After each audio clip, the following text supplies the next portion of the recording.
Have you ever felt so much pain that you wished you'd never loved at all? Imagine a woman, her heart shattered into a million pieces, making that exact plea to Jesus. But what if her prayer was answered? What if she woke up one day and the children she adored, the very reason for her profound love and grief, had never existed?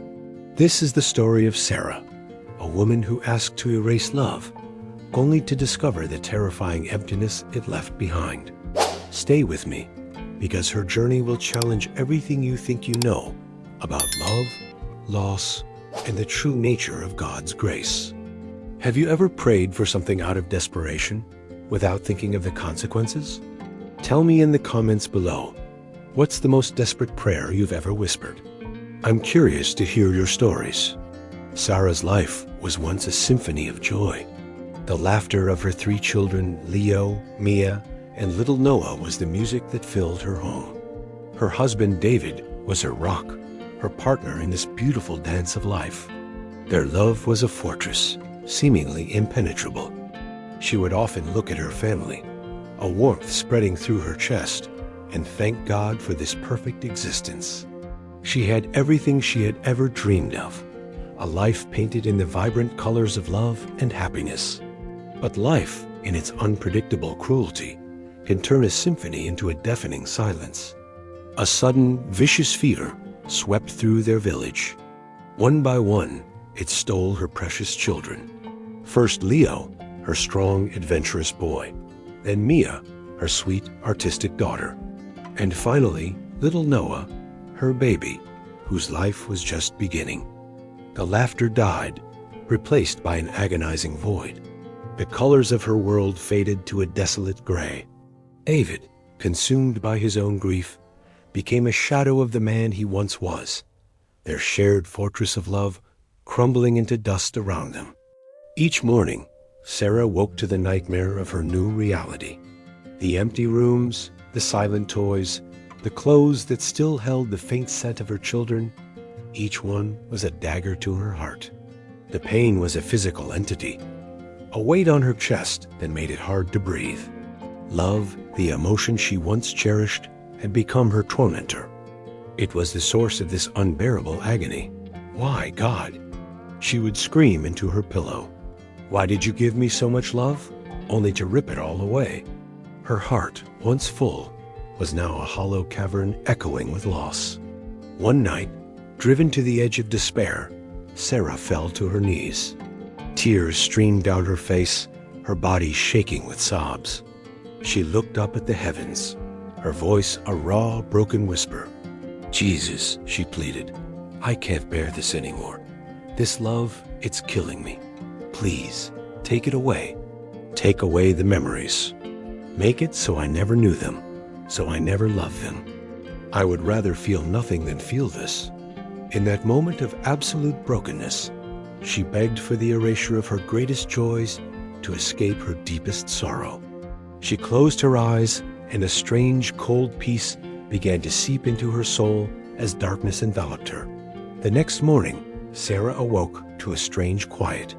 The house felt different, cleaner, less lived in.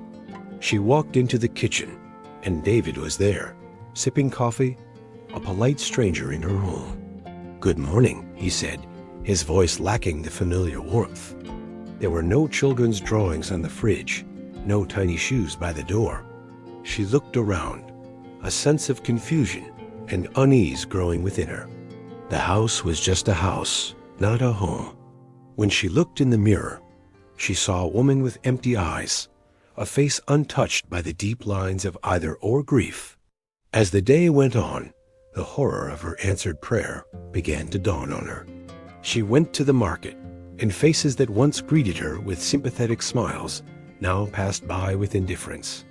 They didn't know her loss because, in this new reality, there was nothing to lose. Her life was a blank canvas. She had a job, a house, a husband, but it was all surface level. There was no depth, no shared history, no inside jokes, no memories of scraped knees or bedtime stories. Her soul felt like a vast, empty desert. The agonizing pain was gone, yes, but so was the warmth, the color, the meaning. She had prayed to escape her suffering, and in return, she had been given nothingness. If you're finding Sarah's story as moving as I am, and you don't want to miss more powerful stories like this, take a quick second to hit that subscribe button. It helps our community grow and ensures you won't miss what happens next. Sarah's days bled into one another, a monotonous cycle of gray. There was no joy, but there was also no sorrow. There was no laughter, but there were no tears. She would watch other mothers with their children, a strange, hollow ache in her chest. She didn't feel envy or sadness. She felt a profound disconnect, as if watching a foreign film without subtitles. She was a ghost in her own life, observing emotions she could no longer feel. The love she had begged to have taken away was not just the source of her pain, but the very essence of her existence. Without it, she was incomplete, a vessel without purpose. One evening, unable to bear the sterile silence any longer, she ran from her house, her feet carrying her to the old village church. She fell to her knees before the altar, the same spot where she had made her desperate plea. But this time, her prayer was different. There were no tears of grief, for she had no grief left to cry. There were only tears of regret, tears for the emptiness that had consumed her. "Jesus," she whispered, her voice trembling not with pain, but with a desperate longing. "I was wrong. I was so wrong. Please, give it back. Give me back the pain. Give me back the memories. I would rather have a broken heart full of love than an empty one. Please, let me remember my children." As she prayed, a gentle warmth began to spread through her, starting from her heart and radiating outwards. It was a faint, familiar feeling. A light, pure and golden, filled the church, and in that light she saw them. Leo, Mia, and Noah. They weren't babies or children, but radiant beings of light, their smiles brighter than the sun. They didn't speak with words, but she heard their voices in her soul. "We are not gone, Mama," they seemed to say. "Love can never be erased. It only changes form." A wave of overwhelming love, pure and untainted by earthly pain, washed over her. And in that instant, the memories came flooding back, not as daggers of pain, but as precious jewels. She remembered Leo's first steps, Mia's off-key singing, Noah's tiny hand wrapped around her finger. The grief was there, a deep and profound ache, but it was no longer a destructive force. It was intertwined with love, two sides of the same sacred coin. She understood now that to love deeply is to open oneself to the possibility of deep pain, but that a life without that love is no life at all. The pain was the testament to how much she had loved. Sarah opened her eyes. The church was quiet again. She touched her cheeks and felt the wet tracks of tears of both sorrow and immense gratitude. She went home, and David looked at her, truly looked at her, for the first time in what felt like an eternity. He saw the flicker of the old Sarah in her eyes, the woman he had fallen in love with. He saw the pain, but also the love. And in that shared glance, their fortress began to rebuild, not on a foundation of perfect joy, but on a stronger, more resilient foundation of shared love and loss. Her children were gone from her arms, but they would live forever in her heart, their love a guiding light, a source of strength, not of despair. Sarah learned that true faith isn't about avoiding pain, but about finding God's grace within it, allowing love to heal, transform, and ultimately save us.